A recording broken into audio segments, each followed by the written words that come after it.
أيوة كلام إن شاء الله.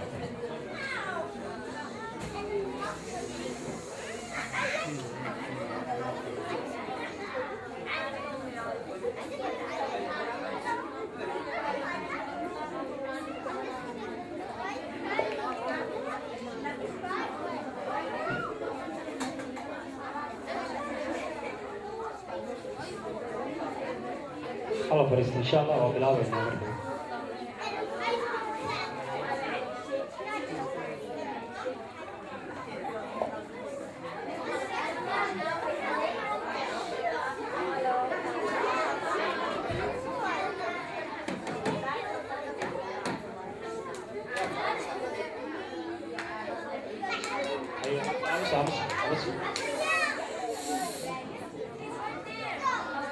الحمد لله رب العالمين والصلاة والسلام على رسول الله. marka hore waxaan mahadcelinaynaa Ilaahay noo suuro geliyay inaan maanta isugu imaano xafladan qalin jabinta Quraanka Kariimka ah ee madrasada iyo masaajidka Al-Qalam Foundation. marka xigta waxaan u mahadcelinaynaa maamulka madrasada iyo masaajidka iyo qabanqabayaasha xafladan. waxaan iyagana u mahadcelinaynaa waalidiinta dhammaan guud ahaan gaar ahaan waalidka naga marti qaaday qalin jabintan. waxaan iyagana u mahadcelinaynaa dhammaan dadka ka soo qayb galay, waalid, macallimiin iyo caruur iyo dhammaan qaybaha bulshada nagala soo qayb galay xafladan. sidii aad nooga aqbasheen martiqaadkan aan idiin fidinay. waxaan jeclahay marka koowaad inaan idiin dulmaro programkan kooban sida uu u socon doono. waxaan ku furan doonaa sida caadada iyo dhaqanku yahay maadaama aan nahay ummad muslin ah aayadaha Quraanka Kariimka ah. waxaan noo xigi doonaa maadaama xafladani ay tahay xaflad qalin jabin Quraanka Kariimka ah, muhiimadda uu leeyahay Quraanka Kariimku, muxaadaro kooban oo ku saabsan. waxaa intaa inoo xigi doona kelimado kooban oo baraarujina oo ay noo soo jeedin doonaan qaar ka mid ah waalidka. waxaa intaa noogu xigi doona program yar oo caruurta ah oo magaciisa aan u bixinay maxaad baratay, oo caruurta su'aalo la weydiin doono. ugu dambayntana waxaa noo xigi doona xiritaanka iyo qadada. aan ku bilaabano oo aan ku furano aayadaha Quraanka Kariimka ah oo noo akhrin doona mid ka mid ah ardayda, Xudayfa Xasan. soo dhawow.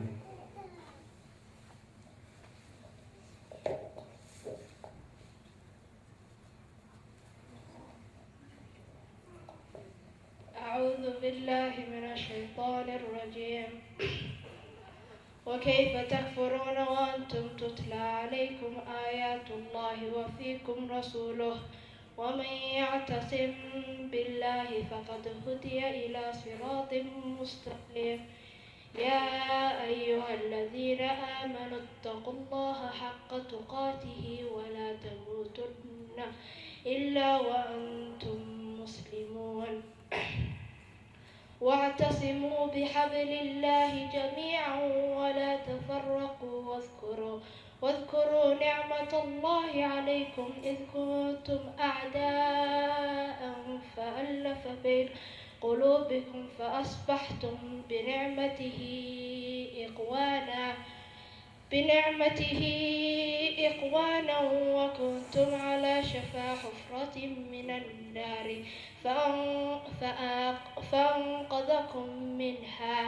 كذلك يبين الله لكم آياته لعلكم تهتدون. ولتكن منكم أمة يدعون إلى الخير ويأمرون بالمعروف وينهون عن المنكر وأولئك هم المفلحون. ولا تكونوا كالذين تفرقوا واختلفوا من بعد ما جاءهم البينات وأولئك لهم عذاب عظيم. يوم تبيض وجوه وتسود وجوه فأما الذين اسودوا وجوههم فأما الذين اسودت وجوههم أكفرتم بعد إيمانكم فذوقوا العذاب بما كنتم تكفرون وأما الذين ابيضت وجوههم ففي رحمة الله هم فيها خالدون تلك آيات الله نتلوها عليك بالحق وما الله يريد ظلما للعالمين صدق الله العظيم.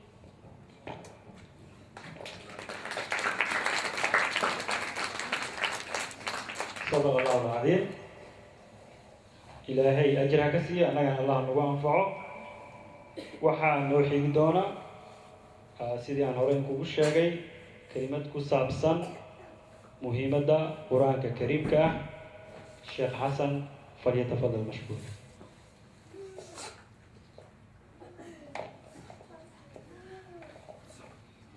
السلام عليكم ورحمة الله وبركاته. بسم الله الرحمن الرحيم. الحمد لله رب العالمين. صلى اللهم وسلم على نبينا محمد وعلى آله وصحبه أجمعين. أما بعد لها كسو قيب قري حفلدان قيمها بضن قلنجبنت قرآن كريم كاه إلهي سبحانه وتعالى ميزانك حسناتك أقدروا إما شاء إمادين إيو كسو قيب قلقو ذو ذو بدن waxaan aada ugu mahadcelinayaa dadkii noo diyaariyey goobtan aan isugu nimid ee muddo badan waqti ku bixiyey oo sidaa noogu qaabeeyey. intaas kadib walaalayaal qof walba wuu og yahay maanta waxaan isugu nimid waa xaflad ku saabsan kitaabkii Allah subxaanahu wa tacaala iyo qur'aanka iyo kalaamkii ilaahay subxaanahu wa tacaala. waxaad og tihiin oo qof walba uu og yahay in qur'aanka qof akhriyo oo xifdiyo oo ku dhaqmo oo ku camal falo ugu horreeyey nabigeenna sala allahu calayhi wa aalihi wasalam. waxa qur'aanka xifdiyo nebiga ayaa ugu horreeyey oo wuxuu ahaa nebiga sala allahu calayhi wa aalihi wasalam mid qur'aanka xifdisan oo kadibna muraajaceeya maca jibriil calayhi salaam. jibriil sidaad og tihiin ayuu la muraajaceyn jiray oo uu maaragtay la akhrin jiray oo mar walba u imaan jiray ramadaan kasta sanad kasta hal mar u imaan jiray. waxaad og tihiin marka qofkii qur'aanka barto oo xifdiyo oo ku dhaqmo in uu yahay qof raacay sunnadii nebiga sala allahu calayhi waalihi wasalam oo nebigeenna sala allahu calayhi wasalam ku dayday inuu yahay ayaad og tihiin. waxaa kalood og tihiin walaalayaal waan wada ognahay xaafid alqur'aan alkariim yastaxiqu altawqiira waltakriim. qof kasta wuxuu og yahay qofka kitaabkii ilaahay yaqaano oo akhrinayo oo xifdisan in uu mudan yahay weynayn iyo maamuusid inuu mudan yahay. maxaa yeelay nabigeenna sala allahu calayhi wasalam wuxuu leeyahay xadiis saxiixa inna min ijlaali illaahi tacaala ikraamu di shaybati almuslim wa xaamilu lqur'aani. qofka nabiga wuxuu leeyahay weynaynta ilaahay subxaanahu wa tacaala waxaa ka mid ah in ilaahay la weyneeyo. waxaa ka mid ah in la weyneeyo qofka muslimka ah oo muslimnimo da-a ku noqday oo ciro ka soo baxday iyo qofka kitaabka ilaahay subxaanahu wa tacaala xambaarsan kalaamkii allah xambaarsan oo hayo. waxaad og tihiin oo kale walaalayaal qofkii xifdiyo qur'aanka wuxuu ku dhowaadaa inuu noqdo xagga ajarka iyo thawaabta ambiyada ilaahay subxaanahu wa tacaala.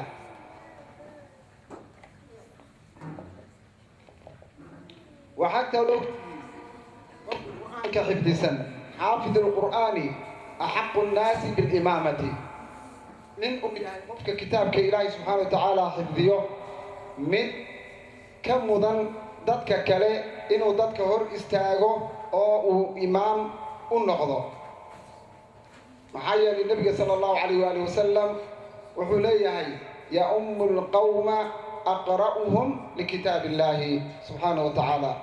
dadka waxaa imaam u noqonayo oo dadka maamulayo oo hor taagnaanayo hor istaagayo aqra'uhum likitaab illaahi subxaana wa tacaala. qofka kitaabka ilaahay xambaarsan sharaf iyo cadamo gooni ah ayuu leeyahay. waxaa kale oo jira xifdu lqur'aani sababun lixayaati alqalbi. ogaada qur'aanka oo la akhriyo oo la xifdiyo oo la barto wuxuu sabab u noqdaa lixayaati alquluub, qalbigaaga inuu noolaado oo qof qalbi nool aad noqoto, iyo wa nuuru lcaqli, caqligaaga inuu iftiimo oo iftiin oo uu caqligaaga wax wanaagsan aqbalo ayuu sabab u noqdaa. waxaad og tihiin inay dadka dhahaan gaalo iyo muslimba qofka qur'aanka xifdisan ardada kale waa uu ka fiican yahay xagga waxbarashada, iskuullada, meelahaas oo dhan waa qofka maaragtaaye ka fahmo badan oo maaragtay ka waxqabasho badan. marka cayaar ma ahan. qur'aankan waa nuuru lcaqli iyo xayaatu lquluub. nebiga sala allahu calayh wasalam wuxuu leeyahay ku camira quluubtiina qur'aan ku camira. waxa uu leeyahay nebiga sala allahu calayh wasalam calaykum bilqur'aani fainahu fahmu lcaqli.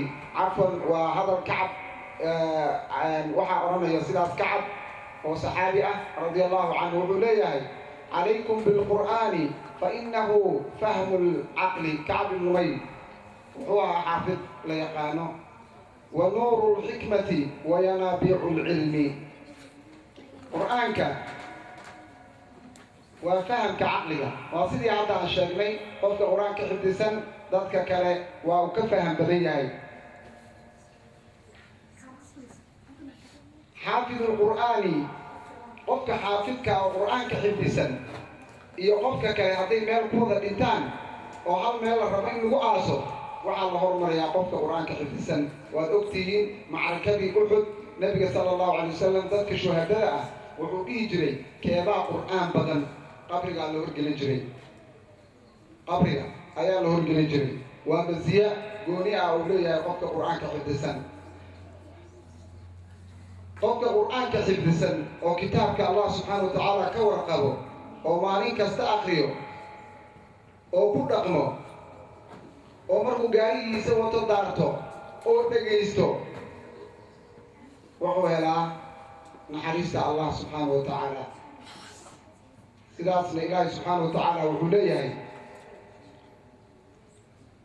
idaa quri'a alqur'aan fastamicuu lahu. war haddii qur'aan aad maqashaan la akrinayo dhegaysta oo u dhig raadiciya. wa ansituu lahu, dhegta u raadiciya. qur'aankan ma aha guryaha laga shido oo lagu dulbuuqo, kaas ma ahan. qur'aan haddaad maqasho la akrinayo ama cajalad ha ahaato ama qof ha akriyo, allah subxaana wa tacaala wuxuu ku leeyahay dhegayso oo weliba u dhig raadici oo buux. maxaad helaysaa markaas? lacallakum turxamuun, naxariista ilaahay subxaana wa tacaala ayaa lagu helaa. macnaha ma awoodi karo qof aan qur'aan xifdisanayn isagoo gaarigiisa iska wato in uu qur'aan akhriyo, isagoo gurigiisa sariirta dul saaran in uu qur'aan akhriyo. qof aan qur'aan waxba ka xifdisanayn ma samayn karo. waa fadli gooni ah. qofka qur'aanka xifdisan waxyaabo badan oo dheeraad ah oo aan halkaan lagu soo koobi karin ayuu leeyahay, oo cadaabka ilaahay subxaana wa tacaala inuu ka ilaalinaya. maalinta qiyaamo qofka qur'aanka xifdisan qur'aankii baa u doodayo. waa kan dhahaya nebiga sala allahu calay wasalam ya'ti alqur'aanu yowma alqiyaamati shafiican liahlihi wa xaafidihi. qur-aankaa imanayo maalinta qiyaamada markii xisaabta la argagaxsan yahay. qur'aanka waa imanayaa isaga oo ka ergeynayo qofkii maaragtay xifdisanaa oo akhriyi jiray oo ku dhaqmi jiray. iqra'u lqur'aana fainahu ya'ti yowma alqiyaamati shafiican liasxaabihi. waxaa sharaf leh qofka kitaabka ilaahay subxaana wa tacaala weyneeyo, ka warqabo, ku dhaqmo, isku dayo inuu xifdiyo, inuu mar walba dhammeeyo, uu akhriyo oo uu ku tadabburo. maalintaas markaad ahayd adduunyada mid ku soo dhaqmay qur'aankii, markaad dhimato oo jannada ilaahay subxaana wa tacaala uu ku geliyo, waxaa lagu dhihi doonaa qofka qur'aanka dadka kale uu ka duwanaan doonaa, isku mid ma noqon doonaan. qofka qur'aanka yaqaana waxaa la dhihi doonaa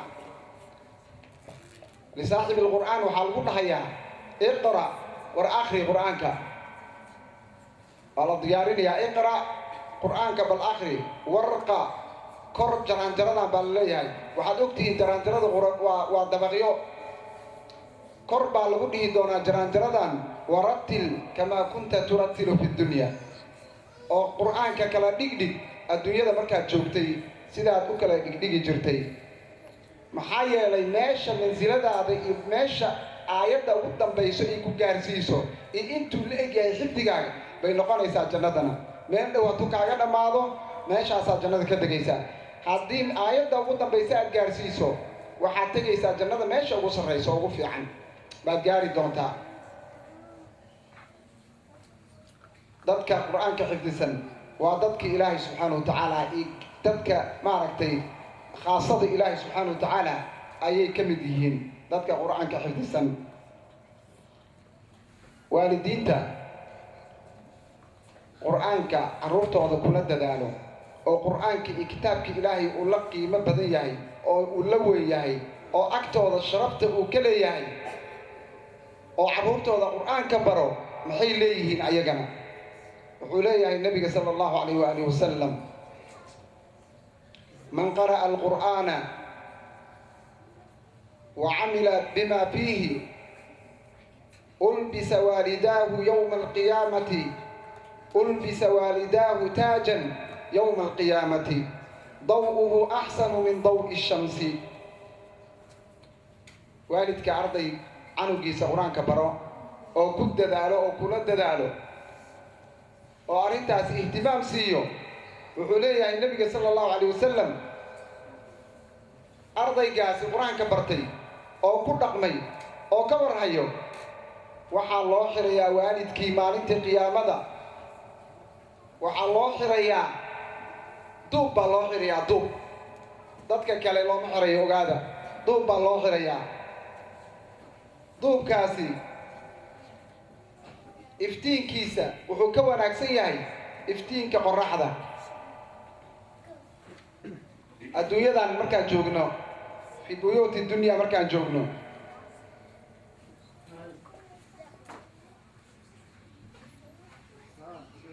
waa maaragtaaye wax aad u wanaagsan oo loo tartamo oo loo kala ordo inay tahay baan halkaas ka arkaynaa. fadliga uu leeyahay waalidka ilmihiisa ku dadaalo qur-aanka inay bartaan oo ihtimaamka siiya.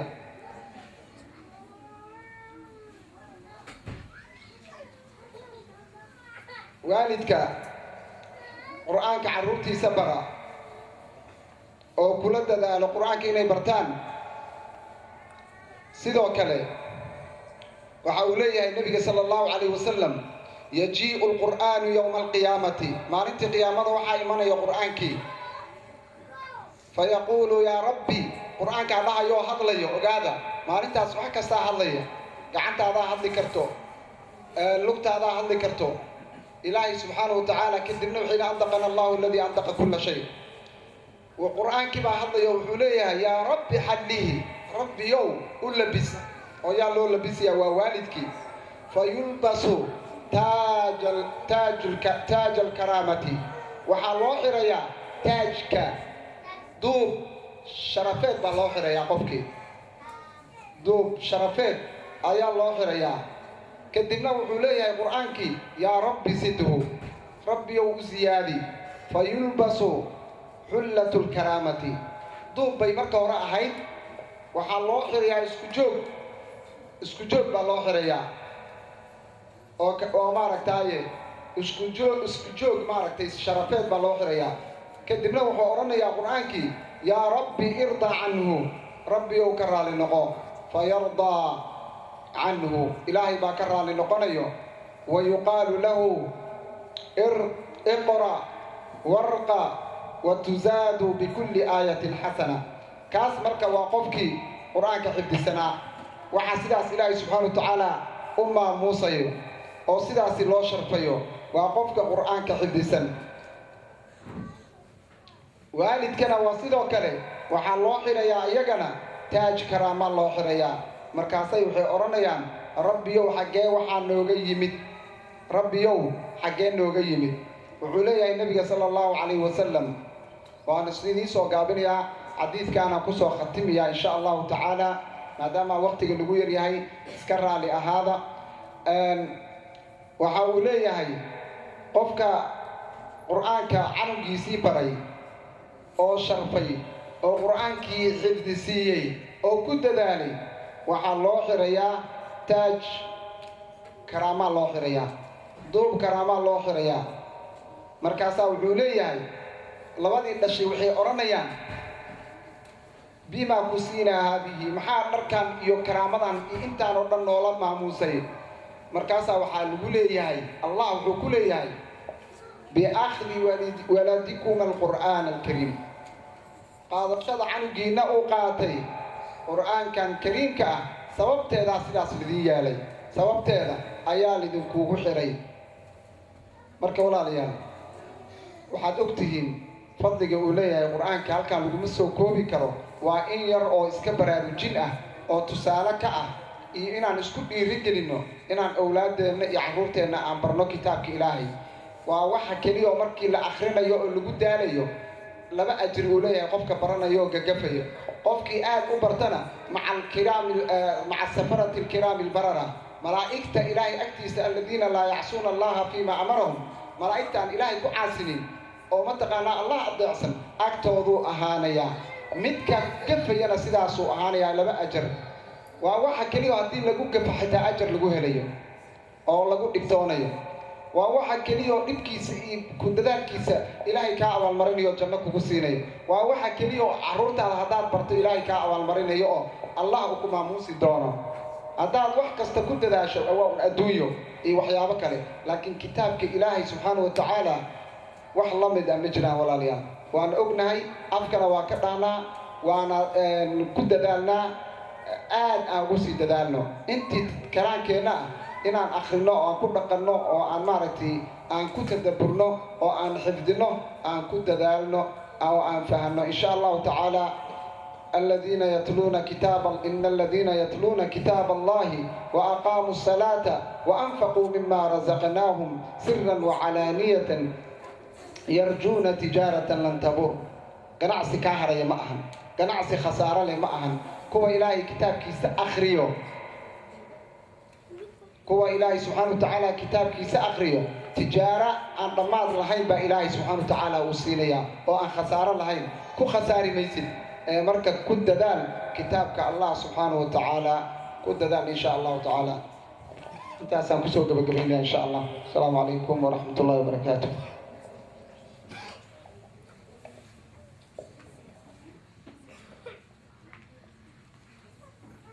ilaahay ajar iyo xasanaad ha ka siiya sheekh xasan annaga naga dhigo kuwii qur-aanka ku dadaala awlaadoodana kula dadaala mar haddii qur-aanka iyo fadligiisa laga hadlay waxaan wax yar kelimado kooban bal cilmiga guud iyo fadligiisa ayaa waxaa wax yar ka iftiimin doona sheekh qalbi nuur soo dhawo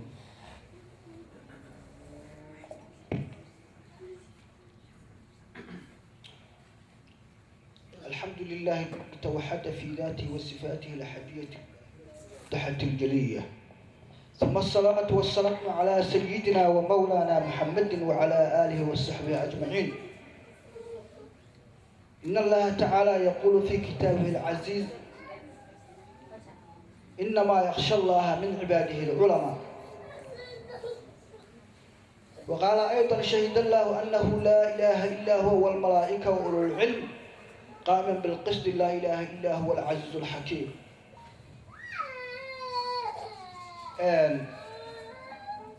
marka ugu horeysa horta dadka meesha isugu yimid iyo xafladan sida weyn loo maamuusay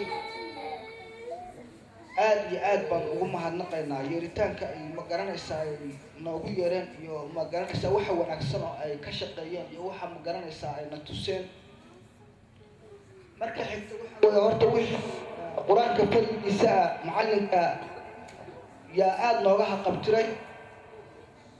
anigu waxaan ahay waalidiinta meesha ka soo qayb galay waa cilmi dheeraada malihi wax yar yar oo eraya oo aan culimadii ka maqli jiray ayaan rabaa inaan halkan ka sheego oo ku saabsan ma garanaysaa sidii systemkii culimadu ay diinta noo bari jirtay iyo culumtii. ilaahay quraankiisa wuxuu ku leeyahay ilaahay waxaa ka cabsada culimadiisa keliya. qof aan waxba aqoon hadduu dhaho ilaahay waa ka baqayaa haddee si looga cabsado ma u garanayo. marka sidaas daraaddeed cilmiga in la barto adduunka iyo aakhiradaba waa wax aad iyo aad iyo aad muhiim u ah. taasna macallinka nooga ma garanaysaa nooga haqabtiray. cilmigana hadda meeshuu ka bilowda waxa weeye waa qur-aanka barashadiisa. qur-aanka hadduusan qofku baran cilmiga dunawiga maaha laakiin midka ukhrawiga ah oo cilmiga aakhirada hadduusan qofku qur-aan aqoon inuu ma garanaysaa cilmi dhagood iyo muxaadaro luuqadiisa dhagaysta maahane wax uu ka garan kara lama arko. markii qur-aanka la bilaabayo annagu haddaanu nahay qoomiyadda soomaalida si system oo wanaagsan oo culimmadeeni noo diyaariyeen ayaanu u baran jirnay oo u akhrisan jirnay oo cunugu arrintaas waxay sabab u noqon jirtay inuu cunugii yarka ahaa asagoo 7 jira qur-aanka dhammeeyo ama 9 waqti badanna uusan kaga dhumin hal sano uu ku dhammeeyo. inta badan hal sano iyo bar average-ka ay qur-aanka ku dhammeeyaan sidaasay ahaan jirteen. waxaana sidaas keenay sahlitaanka iyo nidaamkii culimmadii soomaalida ay u dejiyeen. qur-aanka marka la bilaabayo waxaa laga bilaabi jiray alif wax male ba hoos ku halle ta korka labada ta korka saddex la jim hoos ku halle alifkaas markuu dhammaado mid kale ku xiga markii alif la kordhabay suuradda u sarreysa abjad bay ahaan jirtay. abjad markii la dhammeeyo markaas ka bacdi qul uxiya rabbi yasir suurad maahan aayadna maahan laakiin waa iska duco rabbi yasir walaa tucasir cawnaaka waa lagu hikaataa lagu bari jiray. laakiin haddii inta ardaygii macallin ajnabiya loo geeyo oo caraba meeshii cunuga alif maxmale alifkaan dhibic male ba hoos ku halle ba'du hal xabba hal dhibic bay hoos ku leedahay meeshii saas loo fahansiin lahaa inta macallin caraba loo geeyo oo yidhaahdo baa taxtuhaa nutqa maxaa laga garanayaa cunugii horta baa taxtuhaa nutqa baaba waxay ku qaadanaysaa intaasoo sano inuu fahmo. maxaa yeelay luqadiisina maahan. marka nidaamka noocaasa in la raaco oo sidii ma garanaysaa laysku community ahaan aad iyo aad laysugu tiirsanaado ayaan ma garanaysaa halkan xoogaa ka bidhaaminayaa. waxaa kaloo jira macallimiinta iyo dadka diinta laga baranayo aad baa loo karaamayn jiray, xuquuqdooda loo gudan jiray, waalidiintu u karaamayn jireen, ilmaha loogu tarbiyan jiray oo loogu barbaarin jiray. saas daraaddeed waxay odhan jireen culimmadu ina almucallima waadabiiba kilaahumaa laa yansixaani idaa humaa lam yukrama. macallinka iyo dhakhtarka haddaan la karaamayn waxba kama faa'iidaysa. macallinkii si fiican wax kuu bari maayo haddaa aad karaamayn dhakhtarkiina kuma seef garaynayo haddii aad maaragtay dhakhtarka isku soo taagto indhaha ku cadcadaysid oo aad ku dhahdo yacni war waxaan adduunkaba dhaafi buu leeyahy wuuna kaa cilmi badan yahay ma garan kadhi inuu ku dilahayo in kale marka mucallinka iyo ina almucallima wadabiiba kilaahuma saas daraaddeed mucallinka iyo dhakhtarkaba waa in la karaameeya waa xigmad waxaa weeye marka wax kasta cilmiga furaha u ah imaamu shaafici wuxuu yidhi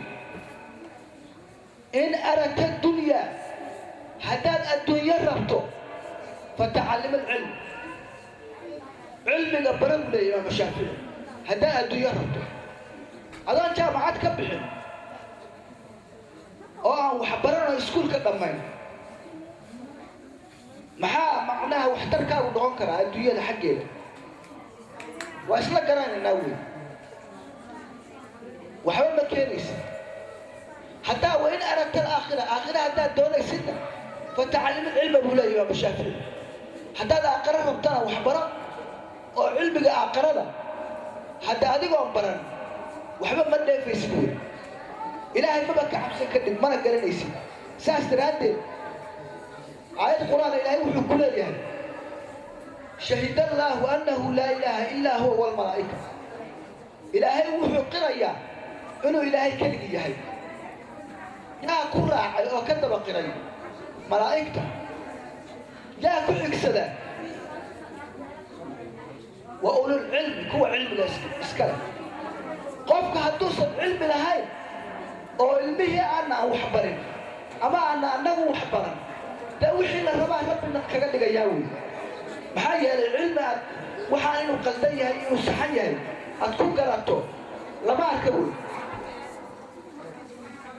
marka waktigii baa gaabtay aadaankiina waa dhawaaqay anoo soo gaabinaya kuna soo talagelin oo hadda culimmadu ay halkaa eray ay ii soo jeediyeen in aan dhaho xoogaa experience maadaama soomaaliya anigu oday weyn ahay qur-aankan ku soo dhigtay waddankan sida ilmaha wax looga bara iyo aan isku fiiriyey waxaa ii soo baxday ilmaha qur-aanka la barayo laleeyahay 6 sano 8 sano culigii qur-aankii ma dhammayn inkastoo ilmuhu hadda brograam badan lagu furay oo culumka oo iyo iskuul lagu furay haddana waxaa weeye ayadoo culumta kale la aado oo soomaaliya ba iskool lagu aado ilmuhu 9 jir markay tahay qur-aanka inuu dhammeeyay ahaan jirta 3 sano baa culumta kale markuu aaday 3 sano ku dhammayn jir waxaa keenay waxaa weeyaan waa nidaam culimmadu u dejiyeen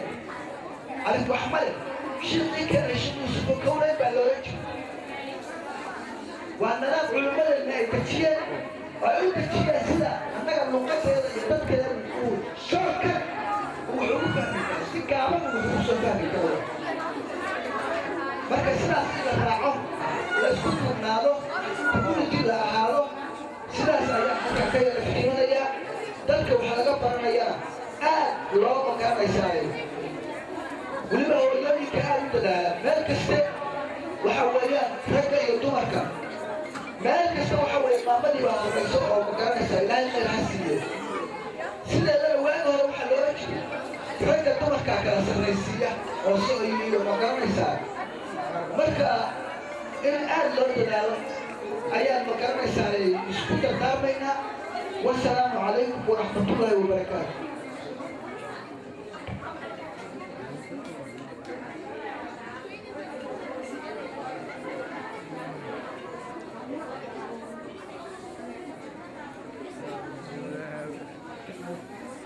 waxyar aan fadhiisano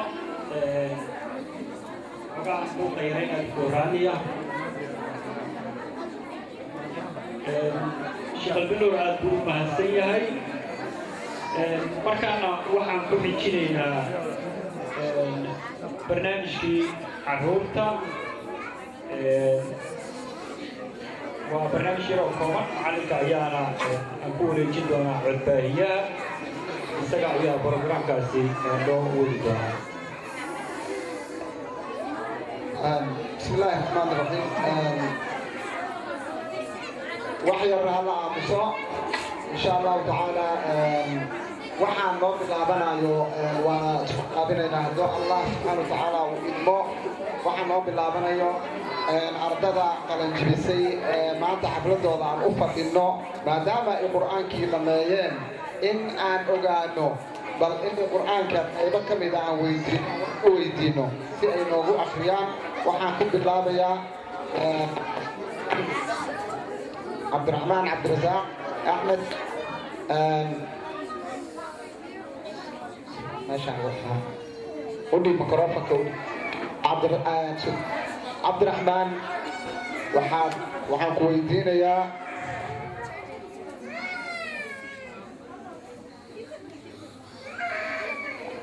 بعد أعوذ بالله من الشيطان الرجيم بسم الله الرحمن الرحيم اقتربت الساعة وانشق القمر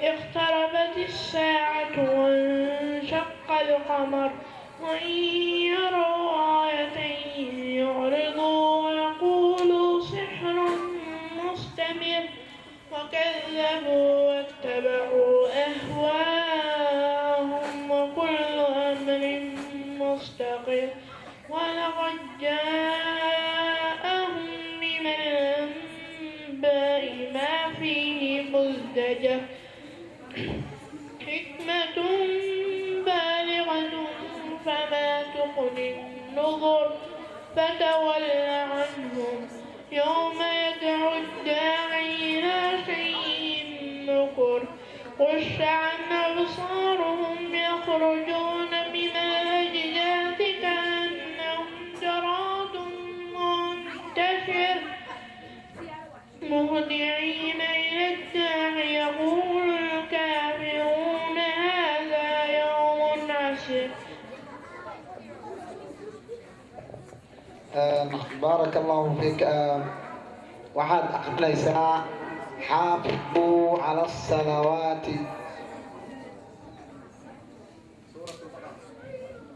أعوذ بالله من الشيطان الرجيم بسم الله الرحمن الرحيم حافظوا على الصلوات والصلاة الوسطى وقوموا لله قانتين فإن خفتم فرجالا أو ركبانا فإذا أمنتم فاذكروا الله كما علمكم ما لم تكونوا تعلمون والذين يتوفون منكم ويذرون أزواجا وصية لأزواجهم متاعا إلى الحول غير إخراج فإن خرجن فلا جناح عليكم فيما فعلن في أنفسهن بالمعروف والله عزيز حكيم. بارك الله فيك. وأنا كسو قابلنا إن شاء الله تعالى جزاه الله خير عبد الرحمن. وحا كحكت إكران وحد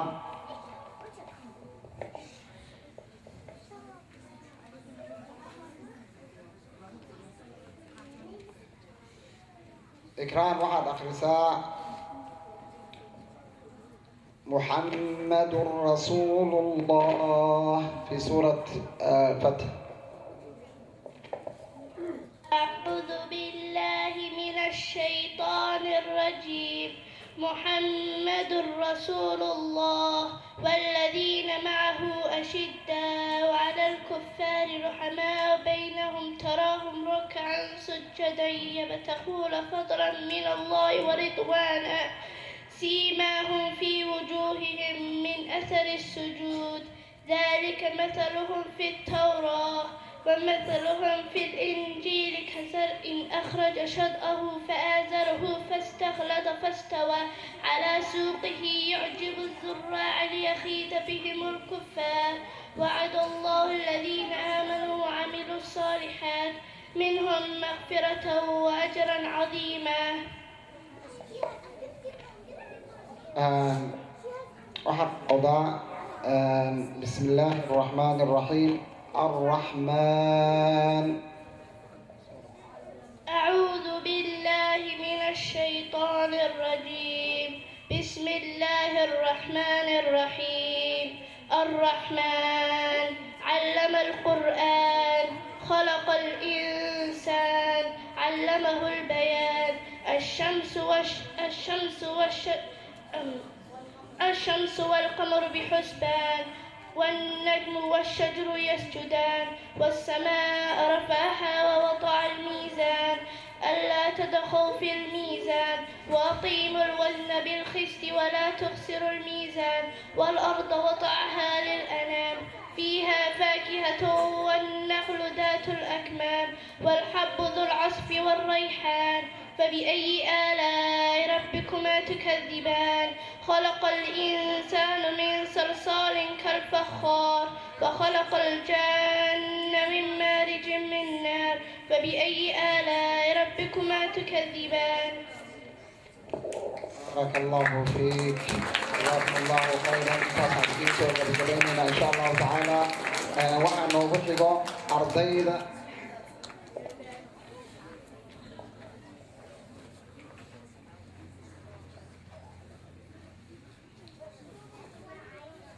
waxaa noogu xigi doona qaar ka mid ah ardayda wax ka barata madrasada alqalam oo macallinku uu wax ka weydiin doono casharada halkan uu macallinku ku baro. programkaas ayaan hadda macallinku kusoo dhaweynayaa isagaa su-aalahaasna noo weydiin doona ardayda.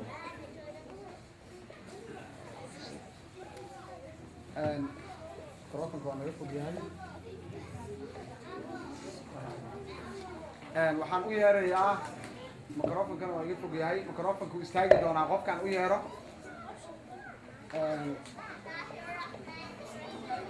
waxaan u yeerayaa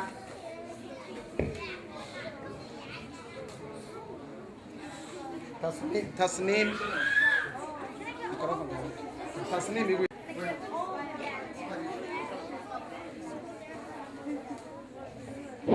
waxaan u yeernay tasniim oo ka mid ah ardada ku barbarata halkan qaybta barbarka. maxaad baratay tasniim? waxaad akrinaysaa pagekaas halkaas ku yaalo. si fiican akri, su-aalaha lagaa weydiiyana ka jawaab.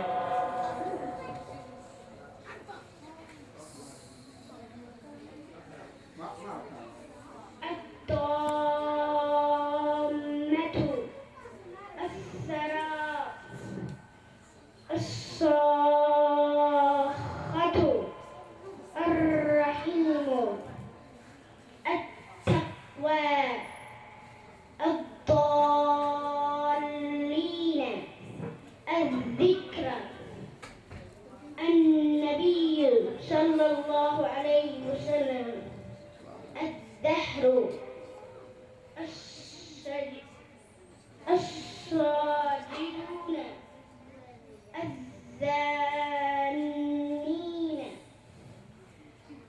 الزبانية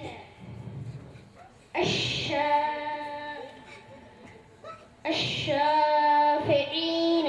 okay, su-aal baan ku weydiinayaa. ashaas maxay tahay? microfonka igu jawaab. ظروف الشمسية. casha maxaa waye? casha maxaad ku garanaysaa?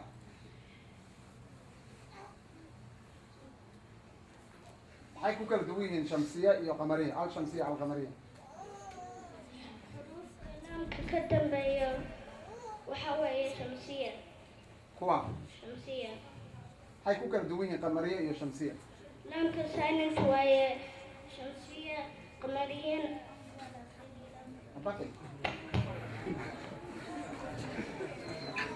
waayahay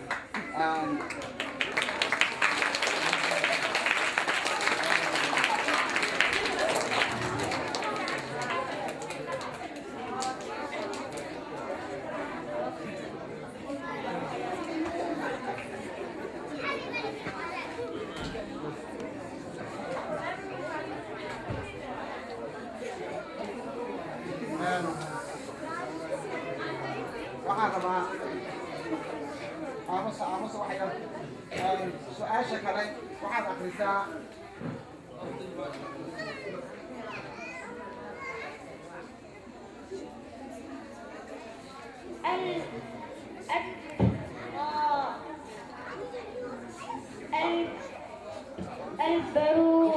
البروج القارون الحرور الجمعان الكبير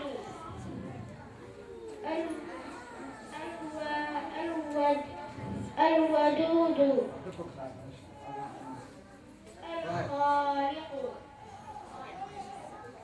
waayahay horey u soco halkaas waxaad ka bilowdaa halkaas ka bilow ادعو اشدد اخرج اسجدوا ادخلوا اقرأ okay kaas hore udcu baad tiri kana iqra what's different maxaad u tiri maxaa la dhahaa hamsadaas magaceedaan rabaa inaad ii sheegto microphone حمزة الوصل haye maxaad u goday udcu maxaad u tiri حرف صدحان وقضيها حمزة الوصل ولا قضية waayahay kan dambe iqra maxaad u tiri حرف صدحان مكو قرنين حمزة الوصل ولا هوصلي okay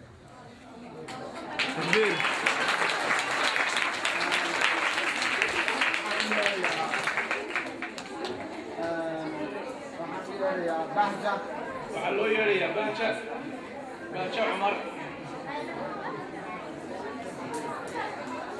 cumar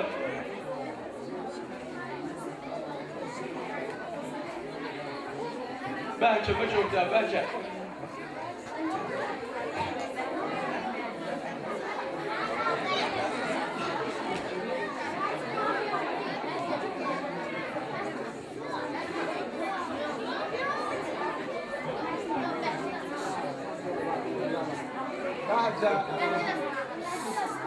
bahja baan noo amaan bahja cumar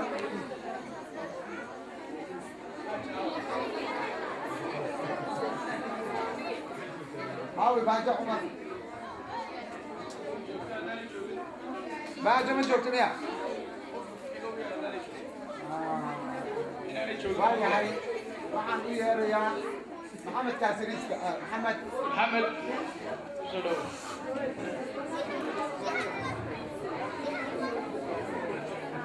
waxaan yar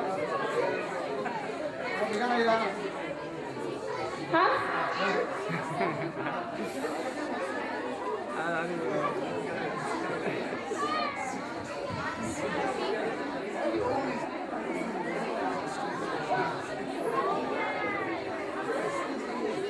aamus درس ذهب وزن زرع زأر أرك درس رأب وزع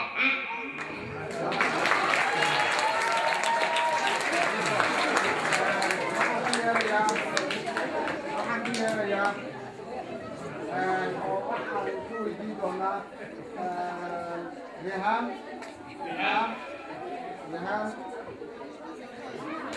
waxay noo akrin doontaa siirada nabiga sala allahu calayhi wasalam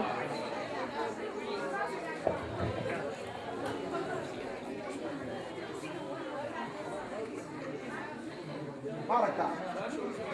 اوكي بقى.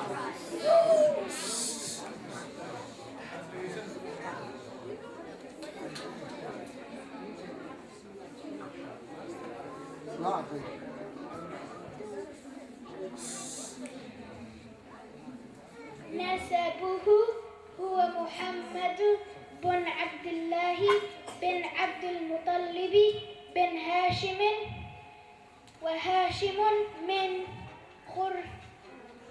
قريش، وقريش من العرب، والعرب من ذرية إسماعيل بن إبراهيم عليه الصلاة والسلام.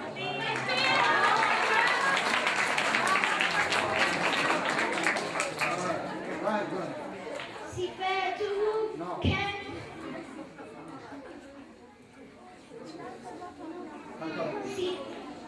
مولده، ولد النبي صلى الله عليه وسلم بمكة عام الفيل. صفاته كان رسول الله صلى الله عليه وسلم أحسن الناس خلقا، قال الله تعالى: وإنك لعلى خلق عظيم.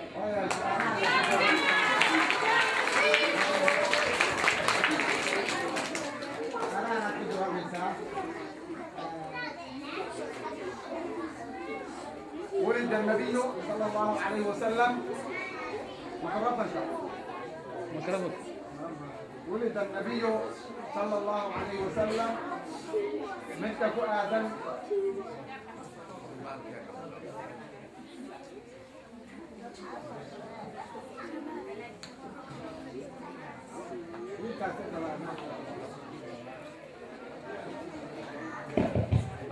ولد النبي صلى الله عليه وسلم عام الفيل. هاجر من مكة إلى المدينة. توفي صلى الله عليه وسلم سنة 11 هجرية. ما شاء الله بارك الله فيك.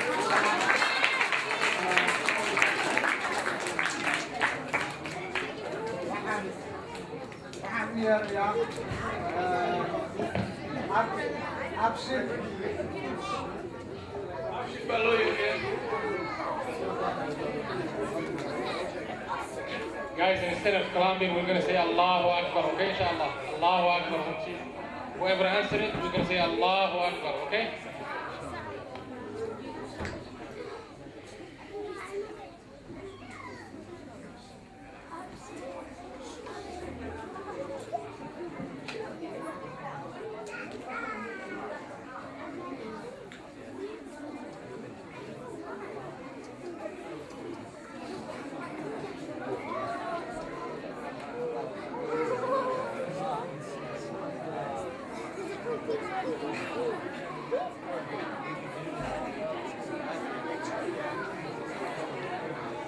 abshir waxaan aaminsan markaas aamuka waxyo noo arday beydkaas oo iska tijaabo qaadawaynayna insha allah. Oh, sorry. Right. يحب، تحب، يقص، وأهش، أعر، أعز، ولي، يمن، يقصون، وأسروا، يرب، أحب، تربص،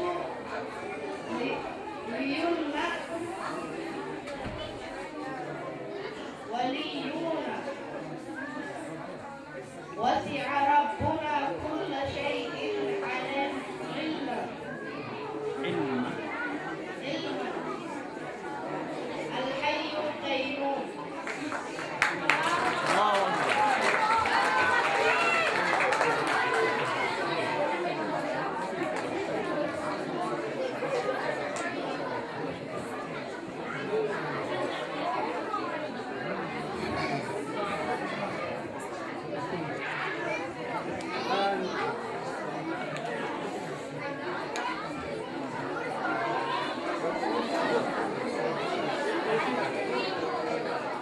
qaybta kalena waa la siinayaa hadalka qaabka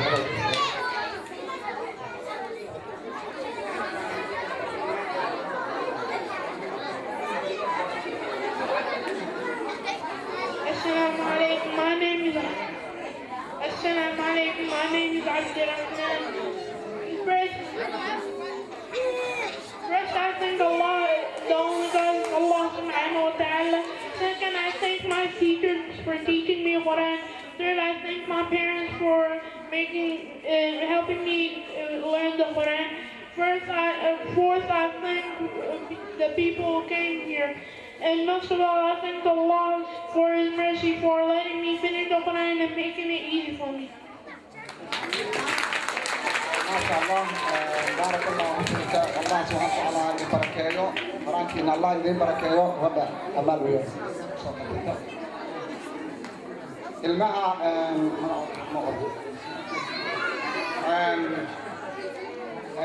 أبشر أبشر أبشر حذيفي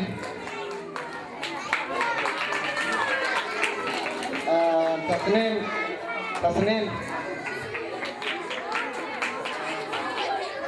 محمد